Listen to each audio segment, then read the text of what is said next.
संतप्त मानस शांत हों, जिनके गुणों के गान में वे वर्धमान महान जिन विचरे हमारे ध्यान में।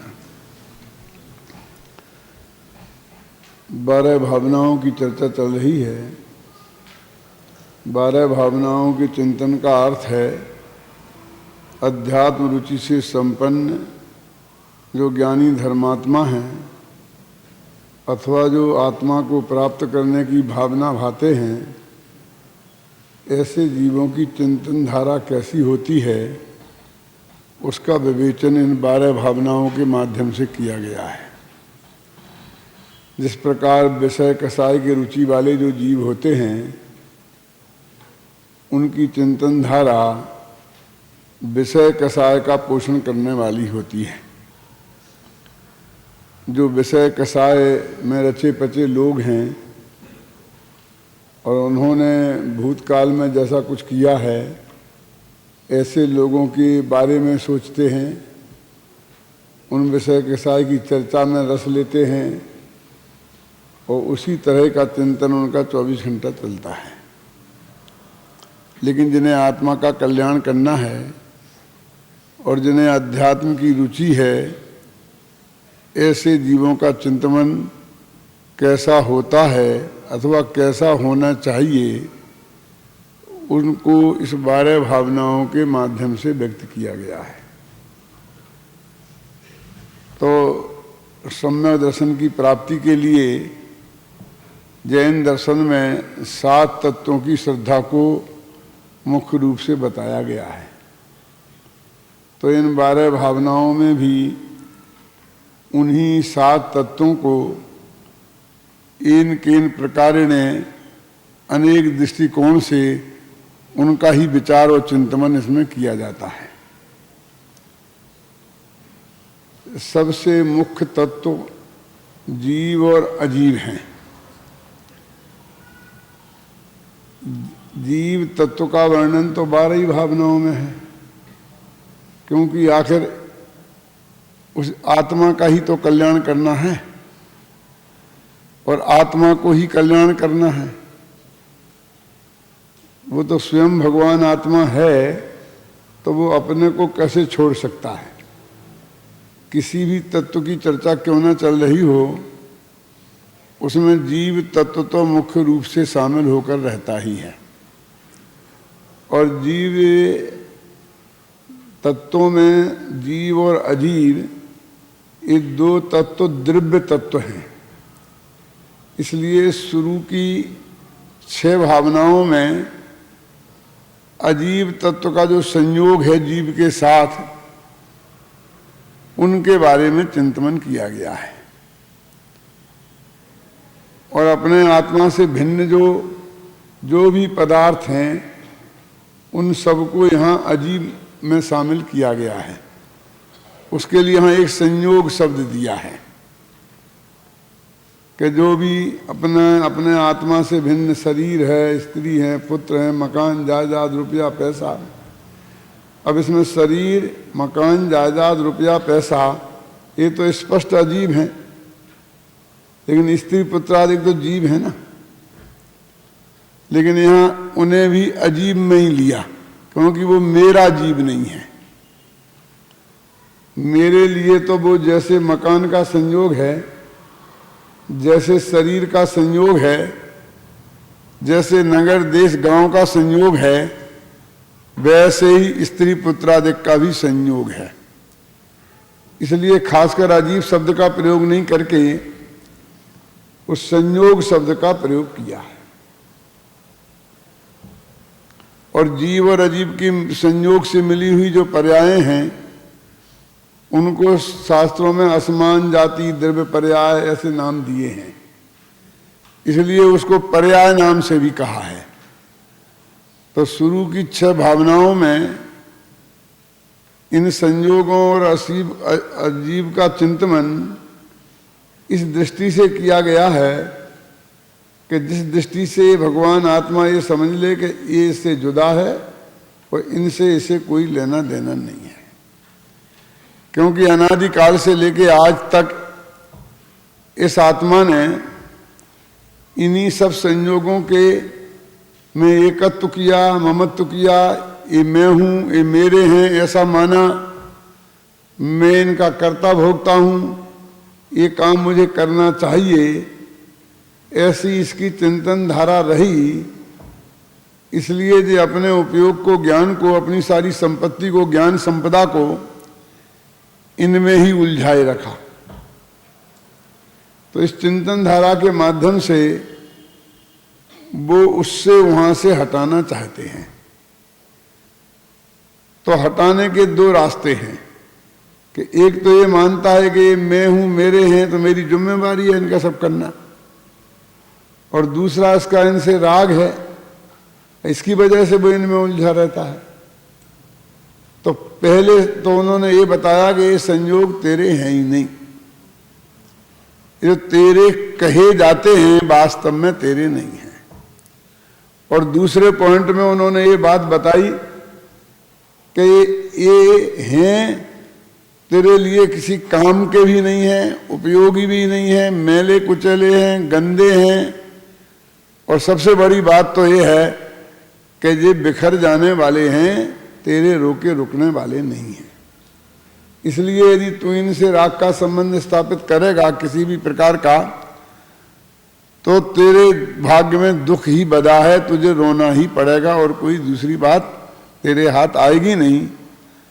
इसलिए इन 6 भावनाओं में जानबूझकर उनकी अनित्यता का विचार किया, अशरणता का विचार किया, असारता का विचार किया, क्योंकि जिनके बारे में ये बात कही जा रही है वे भी वस्तु तो है ना, और वस्तु तो नित्य नित्यात्मक होती है। तो वे जो वस्तुओं को अनित्य बताया जा रहा है उनमें नित्यता भी तो होगी, लेकिन उनकी बात नहीं की। कहते हैं कि वो नित्य हो चाहे अनित्य हो, तेरे साथ जो ये संयोग दिखाई दे रहा है, तेरे साथ जो उसका साथ दिखाई दे रहा है, ये तो गारंटी से अनित्य है, इसका वियोग तो गारंटी से होने वाला है। सवाल ये नहीं है कि वो रहेगा कि नहीं रहेगा। मान लीजिए कि हमारी स्त्री है, पुत्र है, माँ बाप है, तो सवाल ये नहीं है कि वे भी जीव हैं और आत्मा है, जैसे हमारा आत्मा अनादि अनंत है तो उनका आत्मा और अनादि अनंत है। तो जैसे हम रहेंगे अनंत काल तक, ऐसे वे भी कहीं ना कहीं तो अनंत काल तक रहेंगे ना, ये बात तो नक्की और पक्की है ना। लेकिन कहते हैं हमें उससे क्या मतलब है, हमारा सारी हमारी समस्या तो हमारे साथ कब तक है, और वे हमारा भला और हम उनका भला कब तक कर सकते हैं, ये संयोग कब तक रहेगा, हमारी समस्या तो यही है ना। तो वो जो सारी चर्चा कर रहे हैं वो उनके बारे में नहीं कर रहे हैं, बल्कि उनसे जो हमारा साथ है वो साथ अनित्य है, वो क्षणभंगुर है, वो कभी भी विघटित हो जाएगा। और कभी भी क्या, उसका तो काल नक्की है कब विघटित होगा, वो तो हमें पता नहीं है, इसलिए हम कभी भी बोलते हैं। ये देह का वियोग कब होगा ये नक्की है, लेकिन हमें पता नहीं है ना कि कब होगा, तो हम ऐसा मान के चलते हैं कि कभी भी हो जाएगा। जैसे समझिए कि एक बस अपने स्थान से चलती है दूसरे स्थान के लिए, और कुछ सवारियां बीच सड़क पर उस बस को पकड़ती हैं। पहले ऐसे बहुत होता था। अब वो बस वहां से 1 घंटे लेट चली कि 2 घंटे लेट चली, ये उन्हें तो पता नहीं, उनके पास तो कोई साधन नहीं है। उन्हें तो ये मालूम है रोजाना 11 बजे यहां से बस निकलती है, यहां से निकलेगी और मैं हाथ बताऊंगा तो बस खड़ी हो जाएगी और मैं बैठ जाऊंगा। पहले ऐसा बहुत होता था ना। तो वो आदमी को जो समय है उस समय से लेके प्रति समय खड़ा रहना पड़ेगा, भले ही वो बस 2 घंटे बाद आए। रेल का, प्लेन का तो हमें पता चल जाता है ना फोन से, इतना लेट है तो हम कहीं भी जा सकते हैं उतने समय के लिए। तो उस आदमी को तो पेशाब करने जाना भी मुश्किल है, क्योंकि वो पेशाब करने चला जाए और इतने में बस आए और 1 सेकंड में कोई सवारी को नहीं देखे और निकल जाए, तो वो तो गया ना काम से। तो वो बस कितनी लेट है ये नक्की होने पर भी उसे पता नहीं है, तो उसे तो उसके प्रति 24 घंटा जो भी वहां खड़ा है सावधान रहना पड़ता है। ऐसे ही यद्यपि हमारी इस देह का वियोग, स्त्री का वियोग, बाल बच्चों का वियोग, इस सब का काल सुनिश्चित है, लेकिन उस निश्चित काल का पता हमें नहीं है। इसलिए हमारे तो 24 घंटे हमको ये चिंतन करना चाहिए कि ये कभी भी विघटित हो सकता है। और जब हम सोचें कभी भी विघटित हो सकता है तो हमें इसके भरोसे नहीं रहना चाहिए। इसे अपना मानकर हम अनंत दुखी होने के अलावा और कुछ होने वाला नहीं है। और वास्तव में भी ये अपना है नहीं, दोनों बातें हैं। एक तो अपना है नहीं, इसलिए हमें सत्य को मानना चाहिए, और दूसरा कदाचित अपना हो भी तो भी ये जाने वाला है, तो उससे राग करने से कोई फायदा नहीं है। तो इन 6 भावनाओं में इनकी अनित्यता, असरणता, असारता, निरर्थकता, कभी ये साथ नहीं देंगे क्योंकि तू इनसे सदा भिन्न है और ये मैले कुचैले गंदे हैं, इस तरह का चिंतन इन संयोगों के अर्थ में 6 भावनाओं में किया, यानी वो जीव और अजीव के भेद विज्ञान की चर्चा है भावना के लेवल पर। भावना के लेवल का मतलब क्या? भाव माने हम ये बात समझ गए कि ये बात फैक्ट है, लेकिन कई दफे ऐसा होता है कि ज्ञान में बैठ जाने पर भी हमारे चित्त को भावना के लेवल पर वो बात स्वीकार नहीं होती। किसी की मृत्यु का समाचार आया और वो हमारा बहुत नजदीकी था, जैसे मान लो उसके बिना हमारा जिंदा रहना ही मुश्किल हो, तो समाचार को हमें एकदम विश्वास ही नहीं होता है। पक्का प्रूफ मिल जाए तो भी हमारा चित्त ये मानने को तैयार नहीं होता है कि वो मर गया है, कि उसका वियोग हो गया है। तो ज्ञान की बात को तो ज्ञान से समझाया जा सकता है, जो इस अंदर के जो लगाव की बात है इसको निरंतर की भावना से ही तोड़ा जा सकता है, क्योंकि जैसा वो भाव निरंतर उसके प्रति राग का बन रहा है, ऐसे ही भाव उसकी निरर्थकता का, उसकी असारता का ये चिंतन करे तो निरंतर करेगा तो उससे वो टूटने के चांस हैं। तो ये जीव और अजीव के बीच के भेद विज्ञान की बात हुई 6 भावनाओं में, अनित्य से लेके असुचि भावना तक। फिर आश्रव, संवर और निर्जरा, ये 3 भावनाएं इसके बाद में आती हैं। 6 के बाद में 3 भावना आती हैं। तो ये 3 भावनाएं अपने आत्मा में उत्पन्न होने वाले जो परिणाम हैं, भाव हैं, विकारी और अविकारी, चाहे वो मिथ्यात्व रूप हो, चाहे सम्यक्त रूप हो, चाहे राग रूप हो, चाहे वीतरागता रूप हो, लेकिन आत्मा में पैदा होते हैं, ये ऐसे उन भावों के बारे में विचार कर रहे हैं। क्यों? क्योंकि वे भी क्षणभंगुर हैं। अभी तो क्या कह रहे थे वो संयोग, क्या अभी तो संयोगों के बारे में बात थी कि जैसे सूर्य उगता है तो उगते वक्त जो उसकी स्वर्णाभा होती है, सोने जैसी आभा होती है, वो टिकाऊ नहीं है, बहुत जल्दी खत्म हो जाने वाली है। शाम को जब सूर्य अस्त होता है तो उसकी जो लालिमा है वो कुछ क्षणों में कालिमा में बदल जाती है। तो अभी तो उन संयोगों की बात हो रही थी।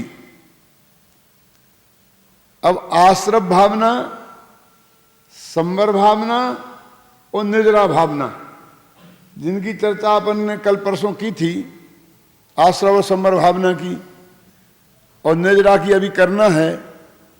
तो ये जो 3 भावनाएं हैं, ये आत्मा में उत्पन्न होने वाले भावों की दृष्टि से ये तीन भावनाएं हैं। अभी तक बात थी संयोगों से अजीब द्रव्य संबंधी। तो अजीब जीव, अजीब, आश्रव, बंध, संबंध, निद्रा, मोक्ष, ऐसे तत्व है ना। तो जब आश्रव और निद्रा ये जो दो भावनाएं हैं, आश्रव, संबंध और निद्रा, ये तीन भावनाएं हैं, इनमें आश्रव के साथ बंध भी ले लेना और संबंध और निद्रा के साथ में मोक्ष भी ले लेना। तो इस तरह सातों तत्वों की का चिंतन ये हो जाएगा। ये ऐसा क्यों किया? क्योंकि भाव की दृष्टि से जिन भावों से कर्म आते हैं उन्हें बोलते हैं, जिन राग द्वेष भावों से कर्म आते हैं उन्हें बोलते हैं भावाश्रव, और जिन राग द्वेष भावों से कर्म बनते हैं उन्हें बोलते हैं भावबंध। तो ये दोनों राग द्वेष ही भाव हैं। तो राग द्वेष की दृष्टि से दोनों एक ही हैं, इसलिए अलग से बंध की भावना को रखने की जरूरत नहीं थी। चाहे पुण्य पाप का आश्रव कहो, चाहे पुण्य पाप का बंध कहो, एक ही बात है। इसलिए आश्रव भावना के साथ में आश्रव तत्व का और बंध तत्व का, इन दोनों का चिंतन आश्रव भावना में हो जाता है। तो क्या होता है कि वहां तो ये बात कही गई थी कि ये तू नहीं है, ये तेरे नहीं है, क्योंकि ये बिल्कुल तेरे से जुदे हैं, इनका तो ऐसा सहज ही संयोग हो गया है। अब यहां ये कह रहे हैं कि ये तो हमारे आत्मा के अंदर में भावों के रूप में पैदा होते हैं। कौन? मोह राग द्वेष के भाव। तो इसलिए इन पे वजन इस बात पर दिया कि ये भाव भी क्षणभंगुर हैं, यद्यपि अपने में पैदा हुए, वो तो उनका तो संयोग क्षणभंगुर था, भले ही वे क्षणभंगुर हों चाहे नहीं हों। ये बात समझ में आ रही क्या नहीं? ख्याल में ना, उनका तो संयोग हमारा साथ रहना क्षणभंगुर था, लेकिन ये तो वास्तव में क्षणभंगुर हैं कि ये तो नष्ट ही हो जाएंगे क्षण भर में। जैसे स्त्री है, पुत्र है, तो वे हमसे दूर चले जाएं, तो वे तो लोक में मौजूद हैं, लेकिन हमारा हमसे संयोग का वियोग हो गया। ख्याल में है ना? उनकी सत्ता का अभाव नहीं हुआ, लेकिन ये राग देश के जो भाव हैं, इनके तो अगले समय में सत्ता का ही अभाव हो जाने वाला है। ख्याल में है ना? ये ऐसे अनित्य हैं, ये ऐसे असरण हैं, तो इनको राग देश भावों की भी अनित्यता और असरणता का विचार किया है। जैसा कि समय सार की 72 और 74वीं गाथा में कहा है कि आश्रव अनित्य हैं, असरण हैं। ख्याल में है ना? दुख रूप हैं, दुख के कारण हैं। संयोगों के लिए दुख रूप नहीं कहा था, दुख के कारण नहीं कहा था, क्योंकि वे तो पर हैं, और पर पदार्थ हमें सुख दुख के कारण कभी हो नहीं सकते। लेकिन ये आश्रव भाव, ये बंध के भाव, ये मोह राग द्वेष के परिणाम जो हमारी ही आत्मा में पैदा होते हैं, ये दुख रूप हैं, साक्षात दुख हैं और दुख के कारण भी हैं। और तेरा जो भगवान आत्मा है वो अनंत सुख स्वरूप है और वो सुख का कारण है। ये अनित्य है, तू परम नित्य है, ये असरण है, तू परम शरणभूत है। तो इस तरह से आश्रव और बंध, इन दो तत्वों के बारे में निरंतर चिंतन करना, और ऐसा चिंतन नहीं करना ये तो आखिर मेरे में पैदा हुए हैं, तो मेरे में पैदा हुए हैं तो मेरे ही हैं, और खोटे हैं तो हैं। यदि वो अपना बेटा है, अच्छा है तो अपना है, और खोटा है तो अपना है। आखिर उसकी साथ संभाल तो हमें करना ही पड़ेगी, उसका पालन पोषण तो हमें करना ही पड़ेगा। ऐसा जो राग वर्धक चिंतन नहीं हो, और कभी कभी तो ऐसा होता है, खोटा बेटा खोटा दाम और समय पड़े पर आवे काम। खोटा बेटा हो और खोटा पैसा तो वो समय पे काम आता है। क्या मतलब? अच्छा बेटा होगा ना, खूब पढ़ा लिखा होशियार एकदम टॉपर्स यूनिवर्सिटी में, तो वो तुम्हारे पास नहीं रहेगा। वो कहीं जैसे अच्छी नौकरी करेगा तो मुंबई कलकत्ता चला जाएगा और कहो अमेरिका चला जाए। क्यों?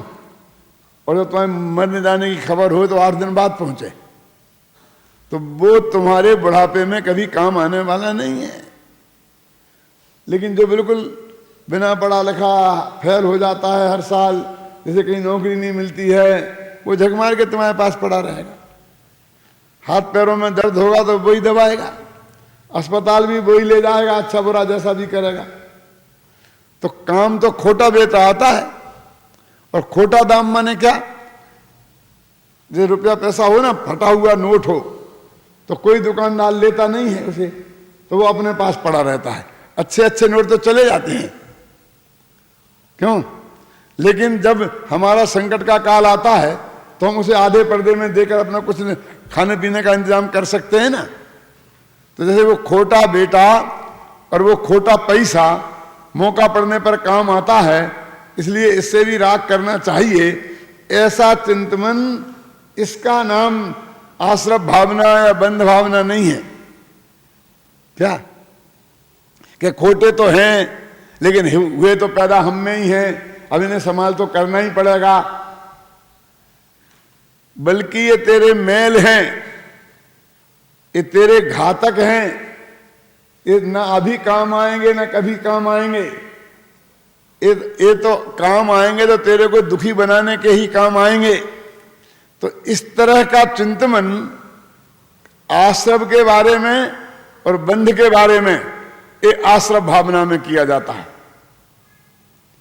फिर संवर भावना में, तो संवर भावना में और निर्जरा भावना, ये यहां क्या कहते हैं? ये तत्व है ना, तो जीव अजीव आश्रव बंध हो गए ना। अब जो संवर तत्व है वो धर्म की उत्पत्ति का नाम है, और जो भेद विज्ञान और आत्मानुभूति से होता है, जिसकी चर्चा अपन ने कल की थी। तो धर्म की उत्पत्ति का नाम है संवर, धर्म की वृद्धि का नाम है निर्जरा, और धर्म की पूर्णता का नाम है मोक्ष। तो संवर और निर्जरा भावना में मोक्ष भी हमने शामिल कर लिया। तो 3 तत्व इसमें आ गए। हम धर्म कहें चाहे शुद्धि कहें, चाहे सम्मा दर्शन ज्ञान चारित्र की कहें। सम्मा दर्शन ज्ञान चारित्र को जो धर्म कहते हैं ना, तो इनकी उत्पत्ति उसका नाम संवर, इन्हीं की वृद्धि उसका नाम निर्जरा, और इनकी पूर्णता उसका नाम मोक्ष।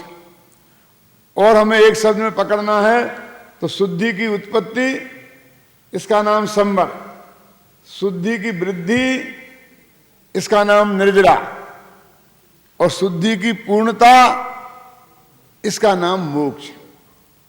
तो ये यद्यपि हमारी आत्मा में उत्पन्न होने वाली पर्यायें ही हैं, लेकिन ये राग देश जैसी दुखदायक नहीं है, दुख रूप नहीं है, बल्कि सुख स्वरूप हैं, सुखदायक हैं। तो ऐसा चिंतन करना ये संवर भावना की और निर्जरा भावना की मूल बात है, और इसकी चर्चा अपन विस्तार से अगले व्याख्यान में करेंगे। ओम शांति शांति शांति।